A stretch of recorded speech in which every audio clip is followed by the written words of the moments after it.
ರಾಜ್ಯ ಕಟ್ಟಬಹುದು ಸರ್. ಈ ರೀತಿ ಟ್ವೀಟ್ ಮಾಡಿ ಸಮಸ್ಯೆಗಳನ್ನ ಹೇಳೋದಕ್ಕಿಂತ ನಿಮ್ಮನ್ನೇ ನೇರವಾಗಿ ಮಾಡ್ಬೋದು, ಯಾರಿಲ್ಲ. ಈಗ ನೀವು ನಮಗೆ SMS ಮಾಡಿ ಸಲಹೆ ಕೊಡಲ್ವಾ? ಅದು 10 ಸಲಹೆನಲ್ಲಿ ಒಂದೆರಡು ಇಂಪ್ಲಿಮೆಂಟೇಬಲ್ ಇರ್ತದೆ, ಒಂದೆರಡು ಲಾಂಗ್ ಟರ್ಮ್ ಇರ್ತದೆ, ಇನ್ನೂ ಒಂದೆರಡು ಆಗೋದೇ ಇಲ್ಲ, ಅಂಥವೆಲ್ಲ ಇರ್ತವೆ. ಮಾಡ್ಬೋದು, ಯಾರಿಲ್ಲ ಅಂದಿದ್ದಾರೆ. ಆಮೇಲೆ ನಾವು ಕೇಳ್ತೀವಂತ ಮಾಡ್ತಾ ಇದ್ದಾರಲ್ಲ, ಬೇರೆ ಸರ್ಕಾರಗಳ ಆಗುತ್ತಾ ಇದು? ನೋಡಲಿ, ಮಹಾರಾಷ್ಟ್ರದಲ್ಲಿ ಮಾಡಿ ನೋಡಲಿ, UPನಲ್ಲಿ ಮಾಡಿ ನೋಡಲಿ. ಈ ಕನ್ಸ್ಟ್ರಕ್ಟಿವ್ ಕ್ರಿಟಿಸಿಸಮ್ ಅಂತ ನೀವೇನು ಹೇಳ್ತೀರಾ?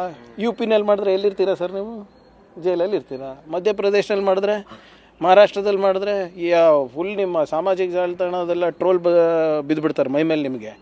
ಮಹಾರಾಷ್ಟ್ರಕ್ಕೆ ಅವಮಾನ ಮಾಡಿದ್ರಿ, UPಗೆ ಅವಮಾನ ಮಾಡಿದ್ರಿ ಅಂತ. ಇಲ್ಲಿ ನಾವು ಏನಿದ್ರು ಸಕಾರಾತ್ಮಕವಾಗಿ ಸ್ವೀಕಾರ ಮಾಡಿ will do work. It's our responsibility. ಉದ್ಯಮಿಗಳು ಸರ್ ಈ ತರ ಟೀಕೆಗಳು ಮಾಡೋದ್ರಿಂದ ಪ್ರತಿಪಕ್ಷಗಳ ರೀತಿಯಲ್ಲಿ ಹೂಡಿಕೆದಾರರು ಕೂಡ ಬರೋರು ಸಂಖ್ಯೆ ಕಡಿಮೆ ಆಗ್ತಿದೆ. ಮತ್ತೆ ಬೇರೆ ಅನ್ಯ ರಾಜ್ಯದವರು ಕೂಡ ನಮ್ಮ ರಾಜ್ಯಕ್ಕೆ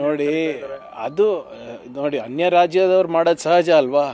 ಈಗ ಆಂಧ್ರ ಪ್ರದೇಶ ಅವರ IT ಮಿನಿಸ್ಟರ್, ಇಂಡಸ್ಟ್ರಿ ಮಿನಿಸ್ಟರು ದಿನ ಇಲ್ಲೇ ಕಾವಲು ಕಾಯ್ತಾರೆ, ರಣದ ಥರ ಕಾಯ್ಕೊಂಡಿರ್ತಾರೆ, ಯಾರಾದರೂ ಒಬ್ಬರು ಬರ್ತಾರೆ ಹೋಗ್ತಾರೆ ಅಂತ. ನಮ್ಮ ನೀತಿ, ನಮ್ಮ ಯೋಜನೆ, ನಮ್ಮ ಮಾನವ ಸಂಪನ್ಮೂಲ ಅದು ನೋಡ್ಕೊಂಡು ಜನ ಬರ್ತಾ ಇದ್ದಾರೆ. ಹೌದು, ಈಗೆಲ್ಲ ನಾನು ಯಾವಾಗಲೂ ಹೇಳ್ತೀನಲ್ಲ, every growing city has its own problem. ಅದು ಸ್ಯಾನ್ ಫ್ರಾನ್ಸಿಸ್ಕೋ ಇರ್ಬೋದು, ಲಂಡನ್ ಇರ್ಬೋದು, ಅಥವಾ ನಮ್ಮ ಬೆಂಗಳೂರು ಇರ್ಬೋದು. ಅದನ್ನು ಮೀರಿ ನಾವು ಹೇಗೆ ಜನರಿಗೆ ಸ್ಪಂದಿಸ್ತೀವಿ, ಯಾವ ರೀತಿ ಬಂಡವಾಳಕ್ಕೆ ಆಕರ್ಷಣೆ ಮಾಡ್ತೀವಿ, ಅದು ಇಂಪಾರ್ಟೆಂಟ್ ಇದೆ. ಆಫ್ಟರ್ ಆಲ್ ಎಲ್ಲ ಸರ್ಕಾರದ ಉದ್ದೇಶಗಳೇನು? ಉದ್ಯೋಗ ಸೃಷ್ಟಿ ಮಾಡೋದು. That's our prime responsibility. Will do it. ನೀವು ಹೇಳ್ದಂಗೆ ಎಲ್ಲರೂ ಕೋಆಪ್ರೇಷನ್ ಇದ್ದರೆ, ಎಲ್ಲರೂ ಕೂಡ ಹೆಚ್ಚಾಗಿ ಉದ್ಯಮಿಗಳೇ ಟೀಕೆ ಮಾಡ್ತಿದಾರಲ್ಲ, ನಾವು ಕೇಳ್ತೀವಲ್ಲ ಅದಕ್ಕೆ. ಆಮೇಲೆ ಪ್ರತಿಪಕ್ಷದವ್ರ ಹತ್ರ ಇದ್ರ ಬಗ್ಗೆ ಎಲ್ಲ ಅವ್ರಿಗೆ ನಿರೀಕ್ಷೆ ನಮ್ಮದು ಇಲ್ಲ.